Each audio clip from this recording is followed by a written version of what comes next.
then if the date is going well, here's where you want to start picking up some of the flirtatious conversation as well.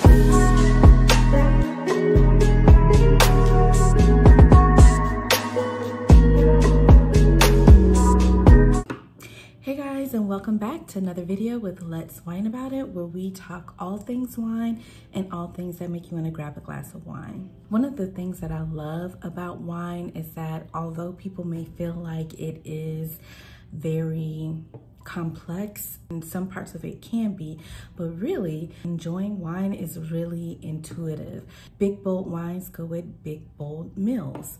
Red meat, red wine. White meat, white wine. I'm going to talk about the synergy between wine and first date conversations. I know it sounds like a stretch, but I promise you there's some correlation here that will also help you remember when to enjoy certain types of wine if you're trying to improve on your wine etiquette as well as your first date etiquette. So let's get into it. So today I'm going to be guiding you through a 4-course meal with each dish paired perfectly with a first date topic.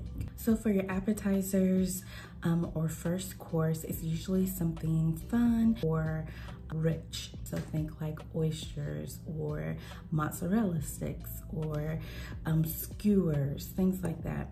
So what pairs perfectly with these types of dishes is something light, effervescent, like champagne or sparkling wine or Prosecco, something like that. Also with sparkling wine and champagne, it's a great aperitif. It cleanses the palate and prepares you for your next meal. Like champagne and sparkling wine can almost pair with pretty much anything. And so it's a great first course drink. Similarly, we want our first topic of conversation to also be very bubbly and light, and setting the tone for what's to come. So I always like to start off in the beginning with some light, fun questions like, what's your favorite hobbies? What do you like to do in your spare time? And of course, these are like very basic, but you can start to get a glimpse of the person's personality. Do they have a sense of humor? Are they very serious? Are they very introspective? Do they like to read? Do they like to go outdoors? It opens the door to deeper conversations, and you start to get a glimpse of the kind of person they are. So, bubbly for your appetizer and bubbly on the conversation starter.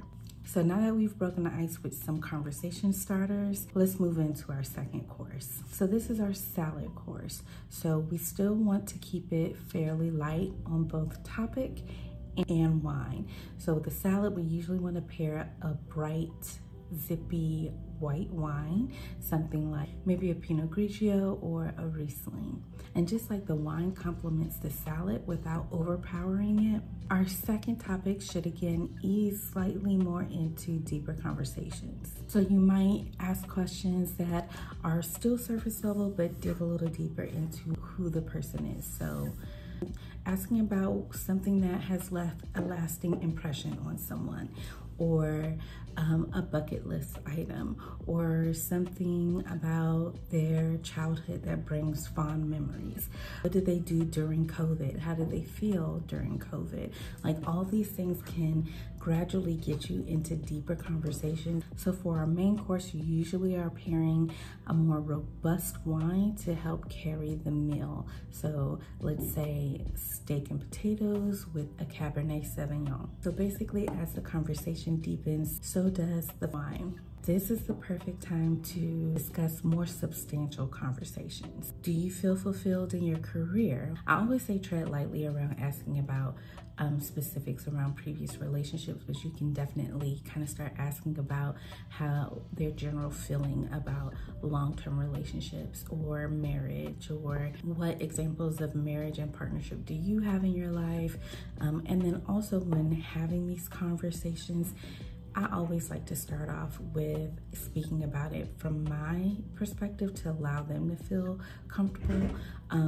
And of course, there should be a good back and forth exchange of question asking, so don't dominate the conversation.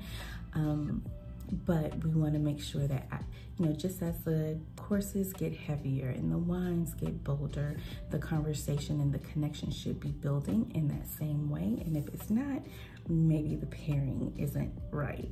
So during this main course, we want to get into the meaty topics, and that looks like, how do you feel about, you know, relationships? Where do you want to see yourself? How do you feel about your career? What growth opportunities are you looking for? Do you feel fulfilled?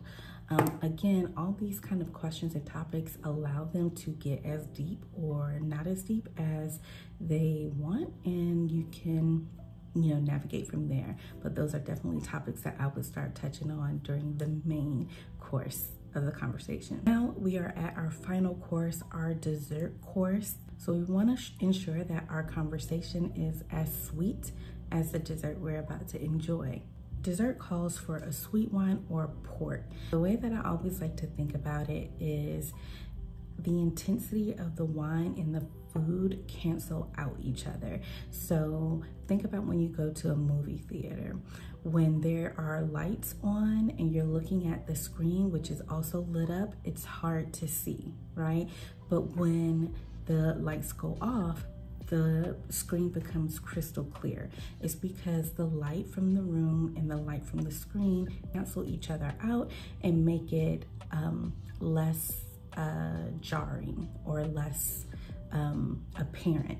That's the same way our taste buds work. So when we pair sweet with sweet, it kind of cancels out each other, so it's not so overbearing. Whereas if we took a drier wine with something really sweet, it could be very overpowering to our taste buds. So dessert wine goes with sweet desserts, hence the name. As we're wrapping the date up, we want to leave the conversation on a sweet note, even if it may not have gone as well as you would like. So you might share a funny anecdote about yourself. You can even talk about what you're currently watching on TV or something funny that you read. Keep it light, keep it sweet. And if the date is going well, here's where you want to start picking up some of the flirtatious conversation as well.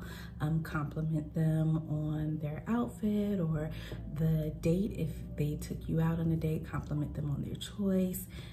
Tell them how much you really enjoy speaking with them and spending time with them. I would also make sure to amp up the eye contact during this portion of the date as well, and things on a very sweet note. So that's it, the perfect pairing of wine and conversation for your first date. And remember, just like wine, the key is to enjoy the journey. Don't get caught up over analyzing and overthinking. It's not as complicated dating or enjoying wine as people think it is. Be yourself, do what is intuitive, and let the conversation and the wine flow naturally. All right, until next time, guys, cheers.